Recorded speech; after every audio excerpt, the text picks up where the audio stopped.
to Agri-innovate, your number one agricultural TV show where we explore practical methods of farming and enhancing our home garden. I am your host, Victoria Igwe. In our previous episode, our guest shared her farming journey and how it has significantly sustained her family and improved their overall health. Today, we're shifting our focus to three highly nutritious and profitable vegetables: cucumber, pepper, and okra. These crops not only thrive in diverse climates, but also offer excellent market potential for farmers looking to diversify their produce. We'll take you through the best practice for cultivating these vegetables, from soil propagation to cultural practice down to harvest techniques.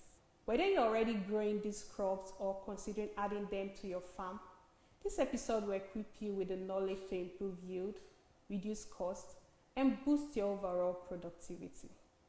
I'm not in the studio alone. I have here with me a graduate of agricultural engineering. He's also an agricultural expert and consultant, which he has been doing for 8 years. He's also the CEO of B&E Integrated Farm with passion for agricultural innovation and sustainability. Mr. Abraham Benjamin, you're welcome to the program. Thank you, ma'am. All right. So I saw your farm and I noticed you have many farms. Can you please tell us the size of your farming, how much you've dedicated to vegetable farming? Okay, currently I have 17 plots of land which I cultivate. Out of the 17, I dedicate 10 for vegetables, but I am still expanding the farm. Currently, people are in the bush clearing bush. So what kind of vegetable do you grow currently? I grow pepper, okra, cucumber, majorly. For instance, I want to start farming okra or cucumber. How do I start? What are the first steps to take? For a beginner, if you want to plant okra or cucumber, you can plant it direct. But if it's pepper, it's advisable to buy it from a nursery. Okay. So you go to people that have nursery house and buy the seedlings. That's the already grown pepper. So from there, you can now transplant the seedlings. But okra and cucumber is easy to plant. You plant it direct. But pepper require nursery, so you need to nurse them before planting. So that's why you need to go to them. They are specialists. I also have nursery and I sell seedlings for people. Okay, so when you say okra and cucumber is easy to plant, for instance, I don't even have a space at my backyard, but I want to use sack bag and plant it. What do I do? I really want a detailed description of how to go about it, because actually our viewers, most of them are new to this. So we want to take them through step by step so that they can also practice at home. If you have a land in your backyard, you check the soil, if it's a good loamy soil. And how do you identify a loamy soil? One, by physical observation. You look at the soil texture, you look at the soil structure and the soil color. Once it's dark and the texture is loose, so that means it's a good loamy soil. So if it's a loamy soil, that means that the soil is okay for whatsoever crop you want to plant. So, but if your soil is not good, or you live in a house where the ground is cemented or floored, so now the option you have is to get a cement bag or a sack bag, which they sell in the market. Then you now get a soil. We also sell soil to people. That's the loamy soil. So once you get the soil, from there you can mix them with manure, the animal dump and what have you, or your kitchen waste. Then from there you get your seed or seedlings. If it's a seed, you just dig a little hole, not up to 2-3 centimeters. Then you bury your seed inside. But if it's the seedlings, you just transplant it direct. Talking about soil, how do I even know loamy soil, first of all? Because, sometimes right in our backyard, we just go and dig the ground. But how do I identify that this soil is a loamy soil and it's going to be good for the crop? Okay, the color. Okay, through the color, it's dark. Yes. And for someone who doesn't have loamy soil, well, just like you said, we can actually buy. So, after our last week episode, I actually went home to get some soil. Now, I noticed that the soil was clay soil.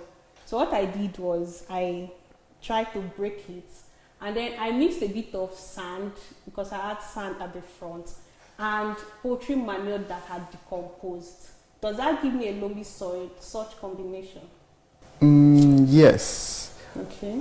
It will give you a loamy soil, but not totally loamy, because clay has a nature of compounding. You understand? So when you have a clay, anywhere you see clay, clay always compounds. So the easiest thing you can do is, since you have already mixed it, according to what you said, you mix it with sandy soil and then the animal manure. So if after pouring water, you don't see the soil coming together and behaving like clay, that means that your soil has successfully moved from the clay to loamy soil. All right, so I'll definitely test that once I get home. Okay. Now, you talked about pepper nursery, because now part of the challenges some persons have is, most time we get our pepper from, we go to the market, we buy the pepper, and then after using, we just take out the seed, we just pour it. Sometimes it germinates, and then we have pepper at our backyard. But it's not sustainable. After a while, we notice that these pepper tend to wither. So, like you said, having a pepper nursery, can we also have a little nursery at our backyard? Yes, you can have a little nursery. But before I go into that, the pepper you buy from market is F1. That means that, let me use habanero as a case study. There is a common pepper we call habanero. When you plant habanero, the seed, it will give you all the characteristic of habanero. So now, getting home, when you remove the seed inside that pepper and plant it, it will not give you all the characteristic of habanero, because the seed you remove from that pepper is no more F1. Okay. So when you buy seed from market, those seeds they sell in pack seal. Some of them come from Thailand and the rest. You check, you see F1 on them. So that means they are the first generation. So they come with all the characteristics that they have been modified with. So that's that. So when you have that now, the thing you need to do, or the advice I'll give, is that you try to get your pepper from nursery. People that have nursery, then that will help you to have the characteristic of the pepper you want. So, but if you plant the seed, one, it will not give you the characteristic. Two, the environmental condition where the pepper has been modified to survive may not be there. So the pepper may wither, the pepper may die, it may even be lack of nutrients.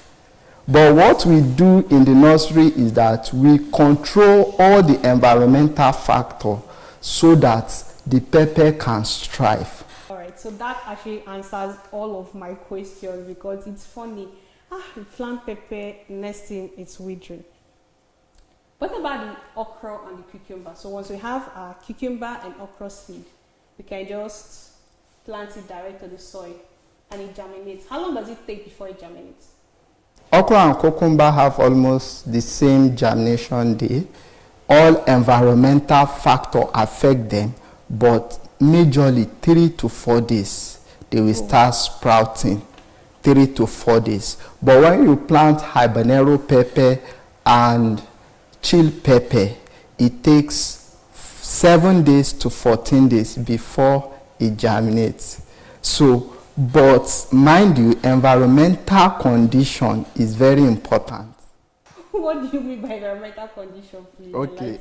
Environmental condition, you are talking about the water, the moisture in the soil, One, the temperature, of the environment. the environment, and the soil. You know, your seed is in the soil, it's not on the surface. Okay. But the environmental atmosphere affects the soil atmosphere condition. So that's one. Two, three, relative humidity. Relative humidity. Then third, which is mostly based on human factor, the looseness of the soil also affect germination. So we have to consider all of that. So imagine I'm doing this in my sack bag. This soil condition, this atmospheric or environmental condition you mentioned, would it also affect the crops in the sack bag? Yes. Okay, so we'll have to put all of that Into consideration. Tell us more about your pepper nursery. My pepper nursery is located in my vegetable farm. I build it from a very low-cost material that's sorted locally, wood and nets. So it's mainly for a controlled environment where the plants thrive. So, and that's what I use majorly to nurse my pepper and the one I sell out to people. Pepper and tomato in a greenhouse tend to thrive better than in an open field. Would you agree to that? Yes. What's the reason? The reason is environmental conditions. So in a greenhouse, it's being controlled, unlike the open field. There are many advantages to greenhouse farming. One is environmental condition. You control the environmental factor. Two, it's easy for you to apply any chemicals you want to apply to the crops because you just pour it into the water source going to the greenhouse. So, and from there. Then thirdly, you control it's part of the environmental condition anybody are in an enclosed environment where pesticide and insecticide do not have access to them. So a well-controlled greenhouse will yield or produce better than an open field farming. For us, we can't actually afford a greenhouse because it's quite expensive. But like yours, when I visited your farm, I saw your greenhouse. Just like I said, you constructed it locally with wood and nets. Okay, so it actually saved cost. So can someone just do something small? I mean, yours is even quite big for people like us. Can we just have a small nursery? Because we actually want to plant pepper. Pepper now is expensive. How many seeds of pepper? They'll tell you 200 naira. So if I can get a small nursery, pepper nursery, just as you constructed yours with nets and then wood, how much would it cost? Like a rough estimate. Let's say just something small, just for family consumption. The portable greenhouse you saw in my farm, and I constructed it myself. That means I do the carpentry work and everything. So the only thing that it cost me is the material, and the total cost of production was less than 10,000 for what you are seeing. So let's say you want me to construct something of that nature for but you, smaller. but smaller. Yes. So it will definitely cost less than what it cost me. And what's the durability? So how long can one use that greenhouse? And the durability of greenhouse, it depends on how you manage it. Okay. But greenhouse can last for 3 years and above. So it depends. If there is nothing affecting it, it can last more than that. Then it depends on the material you use. You understand? It depends on the material. Let's say, for example, a greenhouse you constructed using hardwood will be more durable than the one you constructed using softwood. Okay. They are both wood, but one is soft and one is hard. So material determines, yes. All right, thank you very much. So far, are there any new innovation you've carried out on your farm? And yes, The new innovation is the portable greenhouse. To me, it's an innovation, because I just sit down in my room and think of what should I do to improve. So I just decided, okay, let me build a greenhouse. When I contacted my partners from Ibadan, he told me that a greenhouse of 4 by 24 meter is 3.9 million. That's expensive. Yes, greenhouse is expensive. Oh. So with that, I sit down and I design my greenhouse. After designing it, coming up with a sketch, I went to the wood workshop, get woods, and then start the construction. That's the first innovation you can see. Then the second innovation is that I was able to attract black soldier fly to my farm, which I successfully hatched them and grown them to larva stage. So now, as I'm talking to you, I have black soldier fly in my farm, which I was able to hatch, and they are doing well. So what would you use them for? Okay, black soldier fly is a new discovery in agriculture. We use them to feed livestock. I'm an integrated farmer, so I have livestock and crop. Okay. So the livestock side, to reduce cost, because the major cost of production of livestock is feed. Exactly. Yes, so more than 80% of cost of rearing livestock go to the feeding. So that's why I came up with this innovation to reduce cost. Okay. So with that, I was able to reduce the cost of feeding my poultry and also maximize profit. Thank you. Really? That's interesting. That's good. Okay. All right. So back to our vegetable, because me, I actually want to plant okra and cucumber. If I have okra, I have ugu. My soup is ready, like I said. Me, I love vegetable soup. For the okra and the cucumber, how long does it take from once you plant to how long does it take before it gets ready for harvest? Let me start with okra. Okra, when you plant okra, you know I talk about the germination stage, which is 3 to 4 days. Then now we have okra of 6 weeks variety. That means within 6 weeks, your okra is already getting ready. So, and if it's 6-week variety you planted, that means by 6th week you will think of or start harvesting your okra. 6 weeks. Yes. Then the cucumber takes let's say 2 or less months. So within 2 months or less you harvest your cucumber. It depends also on the varieties and the environmental condition. Okay. 6 weeks. I look forward to that so that I can start eating okra. And what's the lifespan? Okay, the lifespan of okra. Okra's lifespan is within 9 months. Or it depends on the variety, like I said. Then, you know, we have many varieties now and many type of seeds, so it depends on the variety. You see that those long. And that's mafia. Oh, okay. And that's mafia. So, then the cucumber, right?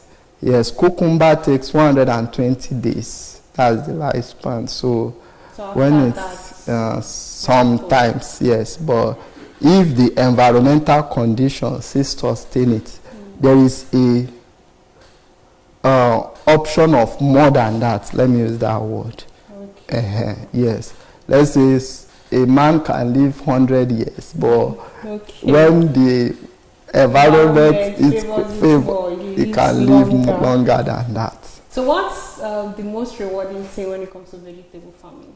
Wow. How rewarding has it been for you? And the most rewarding things about vegetable, one, is that it reduces cost. Yes, we all consume vegetable. Your pepper, your okra and what have you, most especially pepper and what have you. We use them on a daily basis. So now that's on a low scale. It will reduce cost. And on a large scale, that's when I mean low scale, that means you are planting in your backyard. So, but in a large scale, the advantage is that it have high return and low cost of production. Yes, low cost of production. Interesting. So for someone who wants to start this vegetable farming, either for personal consumption or for business, what advice would you give? What tip would you give? Okay, if you are starting, you want to start, or you are aspiring to start a vegetable farming, the first thing I will ask is, what's the scale? You understand? If it's a backyard scale, there's no much advice than get the right seed and the right soil. Okay. Now, and we also sell those soils. We have soil in sacks and the rest. Then the right seed too, we sell the seed. But if it's on a large scale, before you do anything, I personally believe any business should have a business plan. So get a specialist, communicate your vision or idea you have with him or her, then come up, or the two of you can come up with a business plan, cash flow for the business. Because when we are going on a large scale, we are talking of thousands of nairas or millions of naira. You invest in something, so it's something that requires planning. And second thing is that there should be adequate plan. Adequate plan, most especially for large scale. And thirdly also, apart from the adequate plan, you need a good financial management. What is running down many agricultural sector and including vegetable farm is lack of financial management. So even if it's to employ the service of a financial manager, is better, yes, than taking the risks. All right, thank you very much. This has been an interesting topic. Well, that brings us to the end of today's episode of vegetable farming. We hope the tips and insights shared will help you take your farming to the next level. So whether you're looking to expand your crop variety or optimize your current practices, remember, successful farming is not just about what you grow or how you grow it. Keep experimenting, stay informed, and always strive to improve. Thank you for joining us today. Until next time, happy farming.